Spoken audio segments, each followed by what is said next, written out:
Hello Team FD and welcome back to Winners and Losers, the show that's been hijacked by the anticipation around the Euros. And we did Dark Horses over on Sunday Vibes yesterday, so we thought we'd fill in the gaps on this show, the last Winners and Losers, before things kick off in earnest. So we're going to do our player to watch, our wonder kid, and our potential flop. Joining me on the show, as ever, is Joseph Tomlinson. You feeling fresh this morning, ready to go? Howdy, I am, mate. I was did a little bit for Sky Boxing last night for Logan Paul, Floyd Mayweather, so I was up quite late into the night, but it has to be said, you know, Logan Paul going the distance against Floyd Mayweather, what a massive L for the world of boxing, man. He is 44, though, isn't he? He is, but come on.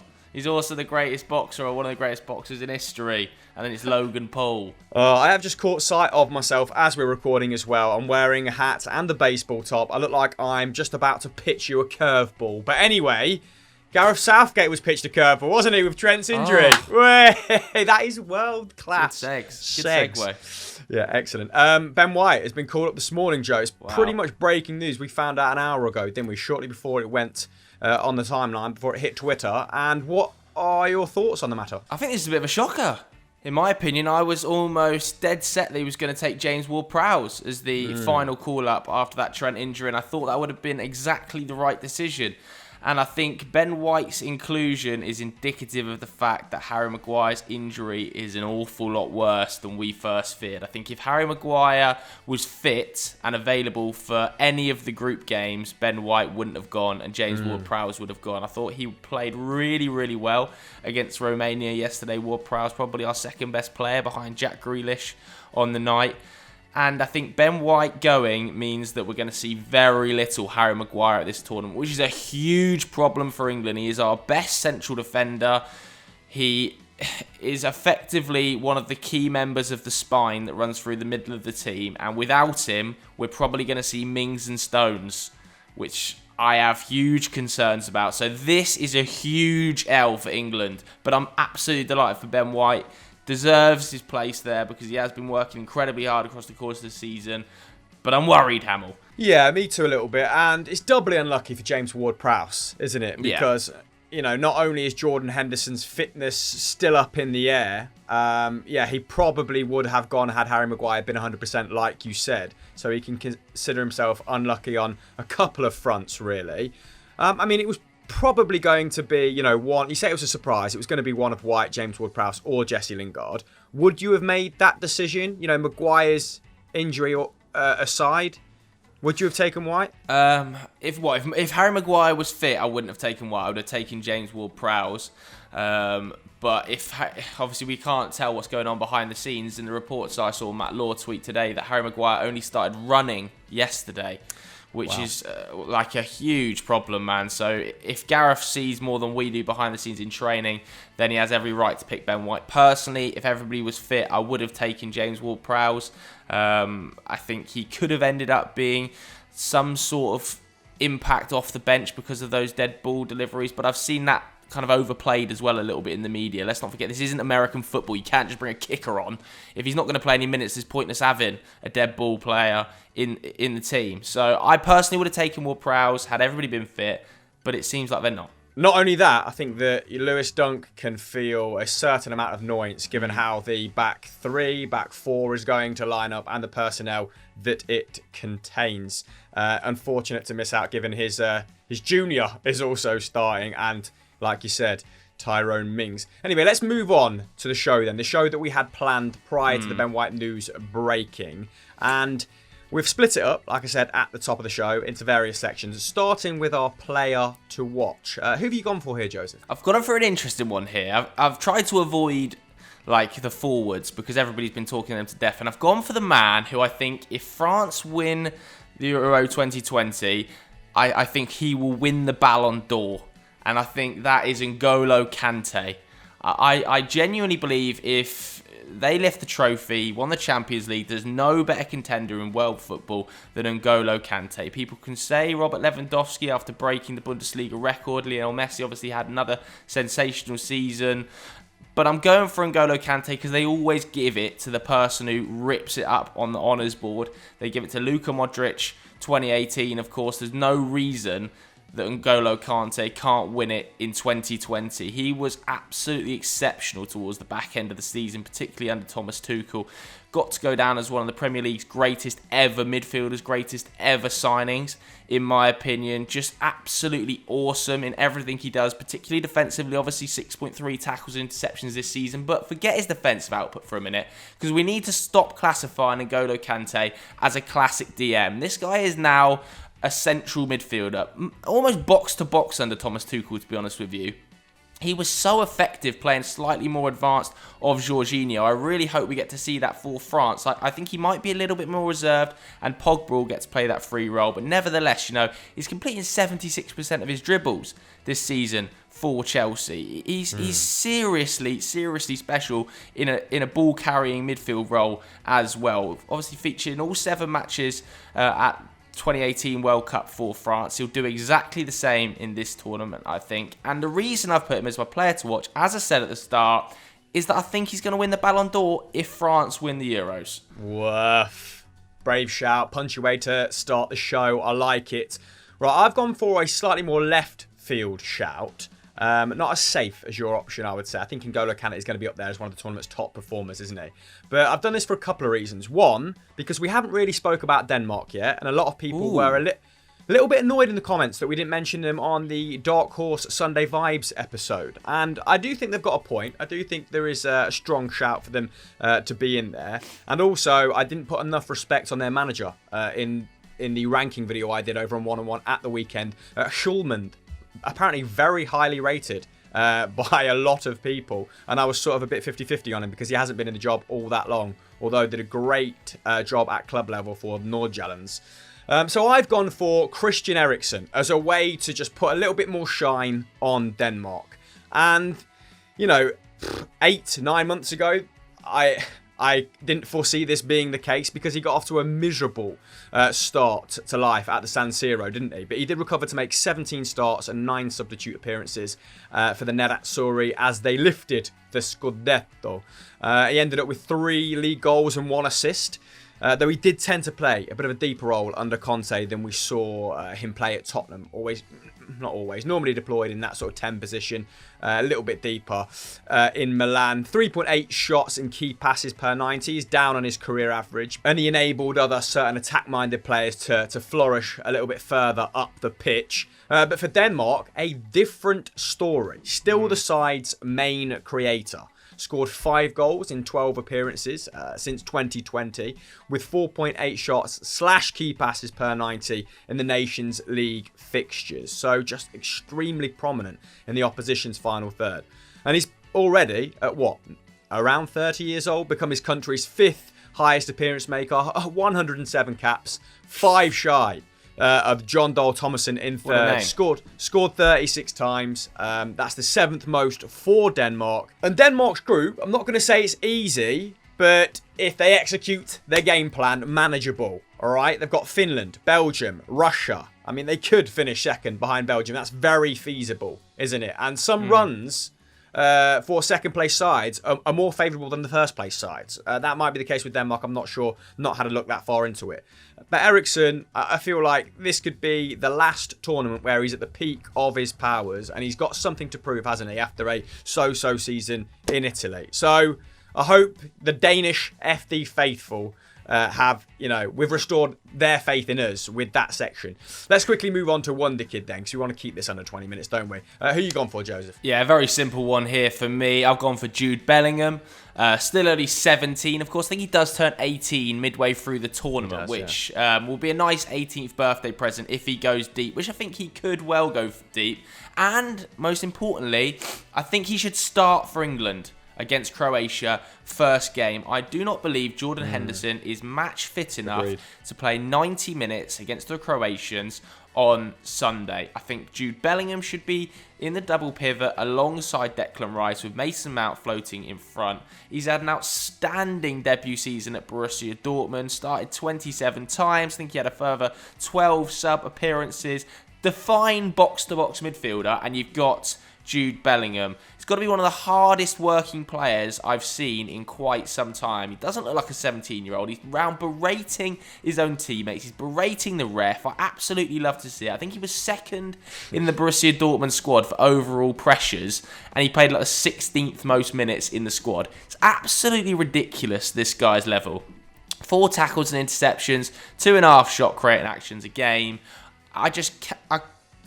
Please play him. Honestly, please play him. If Jordan Henderson gets more minutes than Jude Bellingham at the Euros, then I think we will have suffered because of it. He's only on 3 caps, yes, and I understand the need for leadership, and I understand the need for a bit of experience at international tournament, but if he's not fit, play Bellingham. It's very simple. Jude Bellingham is the future of England. He's going to be one of the best players in the world within the next 5 or 6 years. And just think, he'll still be able to compete for Young Player of the Year trophies in 6 years' time, Jude Bellingham. He is outrageously talented and should be starting against Croatia. That's my spiel over. Yeah, I mean, I said this 2 weeks ago on Sunday Vibes before Jordan Henderson's fitness became clear. Like, the guy prior to playing against Romania hadn't played since February. You just don't want that heading into a tournament. And we're already sort of nursing, Maguire, aren't we? So I agree. Legs over experience in that first game against Croatia. And I've gone for a guy who is, both youth, legs and experience. I mean, Bellingham's stock has been in the ascendancy. Like, it's increased, hasn't it, as the season's gone on. And he's really established himself in that Dortmund side from the second half onwards. But I've opted for a guy who's been a mainstay at Barcelona this season despite only being 18. And he is a certified baller of the highest order. And of course, I'm talking about Pedri, who appeared 52 times for the Blaugrana in all competitions this season.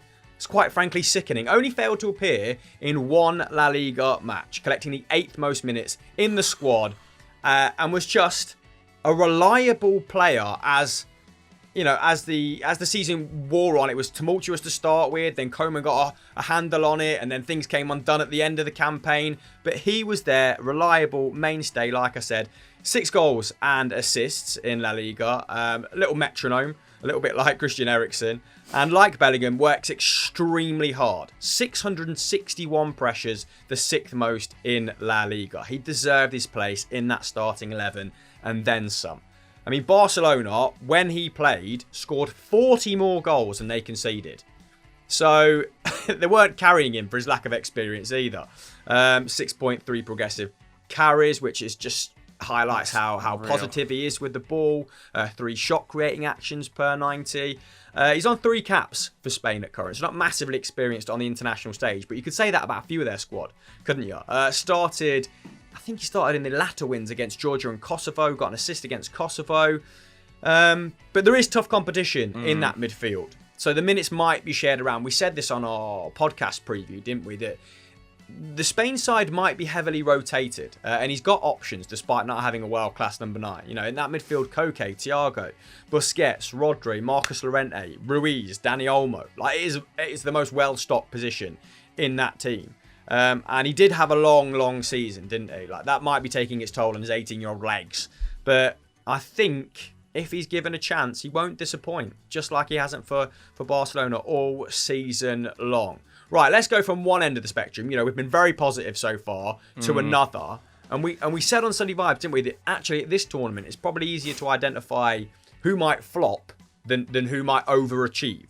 So who have you gone for your Euros flop, Joseph? I don't want to say it because I feel like it's tempting fate. I feel like it's tempting fate and they're going to come back and win it. You're a brave and man. Slap me in the mouth. But I've gone for Germany. Obviously, this is the end of Joachim Löw's 15-year stint in charge of the nation. And I'm just not sure they've improved on the World Cup in 2018 when, of course, they finished bottom of the group and a group containing Mexico, Sweden and South Korea. In the 18-19s Nations League, I think back to that, they underperformed massively against Netherlands and France. Didn't win a single game of the 4, did they? They like every single nation seems to do well in qualifying. So they did score 30 in qualifying. Any of the big nations seem to pulverise the minnows. But then, look forward to the most recent Nations League when they finished second in the group. They got smashed 6-0 by Spain. Ferran Torres, of course, absolutely demolished them. I watched them lose at home to North Macedonia fairly recently, 2-1. No offence to North Macedonia, but obviously the minnows of the Euros. And Joachim Löw's had to bring a few more of the experienced heads back. He's brought Thomas Müller back in. He's brought Mats Hummels back in. Perhaps that's maybe a little bit of a signal that he's in a little bit of trouble and he wants to go back to the old guard, because he does still have some incredibly talented young players in there. Serge Gnabry's ratio of goals to games for Germany is pretty much, I think it's actually the best at the tournament in terms of national goals to game ratio. There's the likes of Timo Werner and Kai Havertz coming off the back of winning trophies on European stages. They've managed to call up Jamal Musiala, beat England to his signature. So there's plenty of positives, but I'm just not sure about the cohesiveness of this Germany team coming into a group that contains France and Portugal. I could see them finishing third, maybe as one of the best 3 qualifiers. But I don't see them doing massive damage at this tournament, and I don't see them massively improving on what was a total catastrophe of a 2018 World Cup. Yeah, obviously reinvented that side in the mid-noughties tremendously, didn't he? And it's not really happened again with the next cycle of players. And without Timo Werner up front, firing on all cylinders, does look a little bit worrying for them. So I agree to an extent, but not beyond the Germans, is it, to just outperform expectation or just not care what anyone says about them and soldier on regardless. I've gone for Croatia. This is not the first time I've dug them out in recent content, and that is because since that fairy tale run to the final, which did contain 2 penalty shootouts, let's not forget that, their form has just bottomed out. It's been miserable since then. So their form in 2020: played 8, won 2, drew 1, lost 5. I mean, that does include defeats to the likes of Portugal and France, but they lost to Sweden. They conceded 20 times. They conceded the most goals at the Nations League. So, established themselves as a force to be reckoned with in Russia, and then that reputation just quickly came undone. The form in 2021 stabilised a little bit, but not too much better. Only played 4, won 2, drawn 1, lost 1. And those wins include, victories over minnows like Cyprus and Malta, and they lost to Slovenia and drew with Armenia. So when you look at the form book, not great. There's obviously more to it than that. I've not had an extensive look at their numbers and stuff, but 2 wins in 10 Nation League games, still led by Zlatko Dalic, who prior to getting the job only had experience in Croatia and the Middle East. And he did come in at a time when the Croatian FA were in dire straits, and they had a playoff tie against Greece. I think they drew the first leg, ended up winning the second leg convincingly. But he doesn't come with an amazing pedigree. He did an amazing job at that singular tournament. But, you could say that Luka Modric did an amazing job at that singular tournament. Still captain by the 35-year-old, by the way.